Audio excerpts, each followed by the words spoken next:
Hi, I'm Hillary. I'm Davita. And today we're here to talk about neutral spine, neutral pelvis, and what we're seeing and hearing in regards to Pilates and teachers using that and then applying it to their clients. Yeah.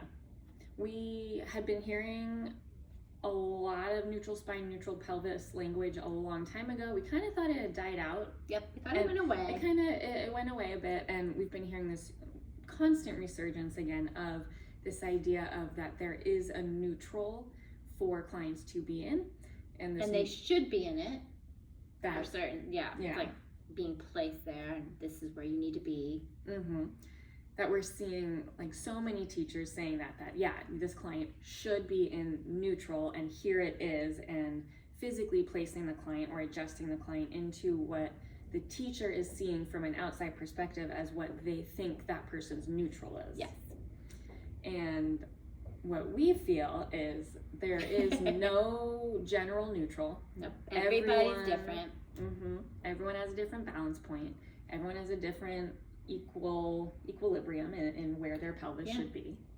And if you think about the neutral spine, neutral pelvis, it is, with our alignment, it is that place where the body is the least amount gripping in one area, evenly balanced, not overworking in one area or the other, not feeling compressed. So it's important. And if you think about Pilates, like where we come from in the kind of old school, I like to say, because we've been teaching a long time, a lot of the elders, that if you think about like pelvic clock and Eve Gentry and Kathy Grant and these exercises they had for the client to find their neutral pelvis and spine on their own so that they would feel it.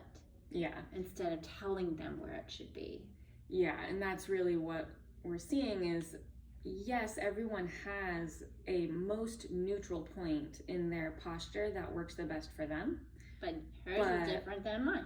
Everyone's is different, and I can't visually see completely where somebody needs to be. It needs to be the client finding it for themselves with the guidance of the teacher, but it needs to be coming from the client. Yeah. We shouldn't be placing our clients and saying, like in footwork, for example, on the reformer, here, lay here, keep an arch in your low back, finding the quote unquote neutral.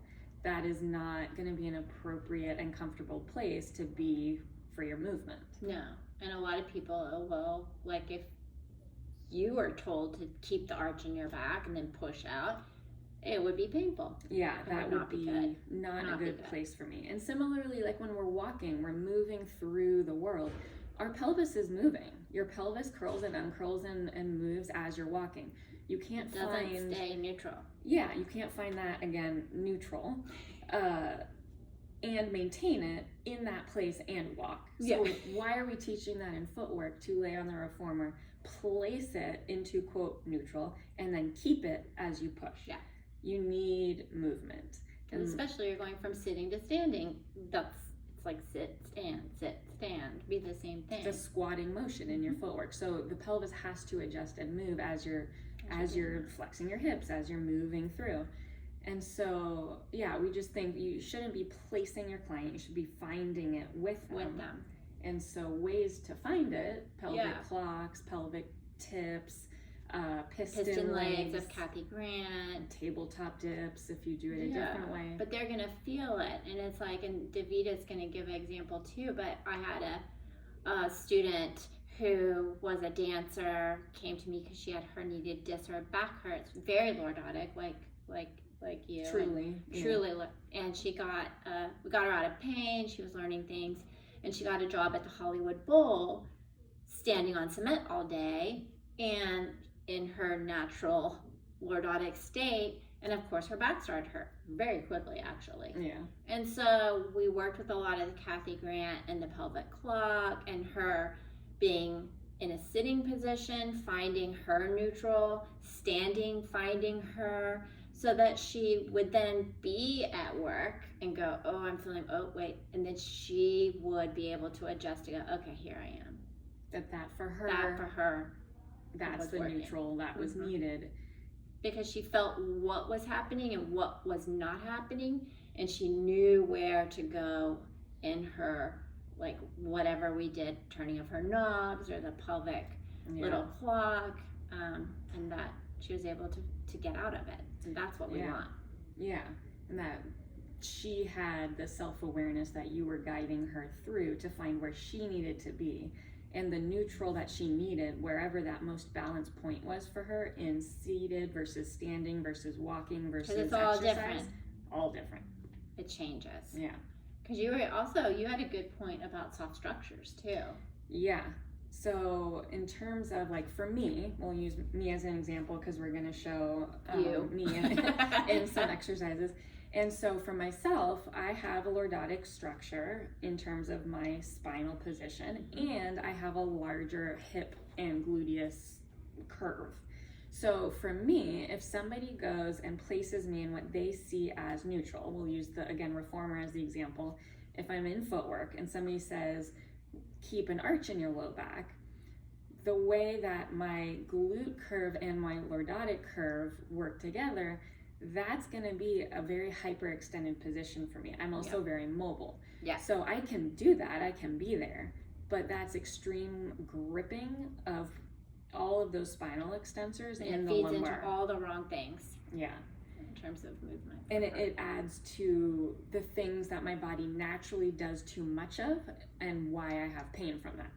So for me, I really get relief in footwork if I allow that low back to just melt into the mat and really let the hip curl happen and then press from there. And as I push out, there's some lengthening and maybe the back lifts away from the mat naturally a little bit as I extend my legs. Because you're standing up. Because you're going into length. Yeah.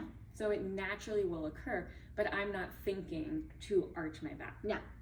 And the other thing is and we'll give the example of you on your stomach, because that's a good one too, but to someone looking, they were, oh, she's really curled, she's too curled.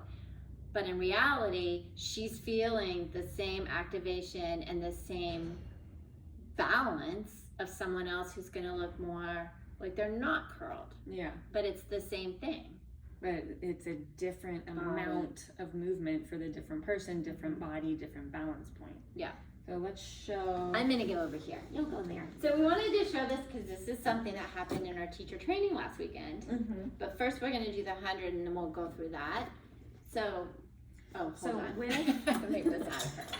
So with this length here, I mean, as we know, naturally when you're here, there is a natural. Can you show like where your body would naturally want to be? Yeah. If I'm here, so I have a natural curve. You can stick our hands all the way through. And if I just go to lift from there, it's extremely grippy and painful, like right away. There's no reason for that. And so if I think about my little hip knobs curling this way. Which is what we want for every client in the 100. Everything. But hers is going to be more. Since I have this curve and this curve naturally, there's more excessive curvature here. So I have to really focus on curling that posterior tilt of the pelvis. And that curl allows me to find the leg reach, keeping that curl there to then reach from there. And I'm in the mat and I'm comfortable and feel supported. Yep. Now, similarly, in opposition. Yeah. And this was a moment, it was really funny because she got in her position for prone lift. We were doing it in teacher training. And so, yeah, just be in your natural state. So in her natural state, she's got her lordotic here. And if I was a teacher that's looking at the neutral, they'd be like, oh yeah, she's good, right? Yeah. Yeah, because there's good, because there's natural curve. Natural curve, whatever. But if you ask her to go into extension from here, it's all right here. Completely. It's just completely here. So when we showed the class her finding her neutral, it looked like she was curling under. But for her, it created length and immediately her whole back line engaged instead of it being in her back. So she's actually curling a little that way, and then it lengthened here, and then she could move. So it creates space for me where I can really reach out of it, instead of it just all being here. Yeah. So if we're talking about, and you can visually see she's going from like this to that. So it instead of her being all compressed, it created length. Yeah. And so in that prone lift position, I'm literally thinking about curling under and then going into an extension from that. And that for me is neutral and spacious for my extension work. If I don't do that, I'm in pain. Yeah. And for somebody else, it's different. Yeah. So we can't place our client where we visually think they need to be. We need to work with them and guide them and help them find their neutral. Yeah. Another thing, and it just hit me as you were like talking about that, because we talk a lot about when you're going into extension and the hips going forward and this happening. And I cue you, like I do Ashley as well, because they know where she's hypermobile as well. They know where their neutral is. So if I cued it like, oh, push your hips into the mat, push your hips forward, that's just gonna feed into it instead of, oh, just feel like you're lengthening them but not pushing them forward or pushing them. Yeah. Because that keeps them in that this instead of going, yeah. Yeah. So you're finding the position that works for that client. And then you've got to cue to that. Cue to that individual and that individual exercise. Yeah. So there's no neutral, and there's no magical. Yeah, and it's like you said in the beginning. I think we said this or when we were talking, but it gets grippy, it gets guarded. Yeah. The client, it stops movement. It doesn't allow them to feel things, to be able to support themselves outside into where they're standing or sitting. To find that position for themselves as they move around the world and in their session. The pelvis moves because you're moving. Yep. It has to move. It has to move. So if you have any questions, or always feel free to go to our website. You can shoot us an email. We're happy to dive deeper into it. Mm-hmm. Yeah. But thanks for watching.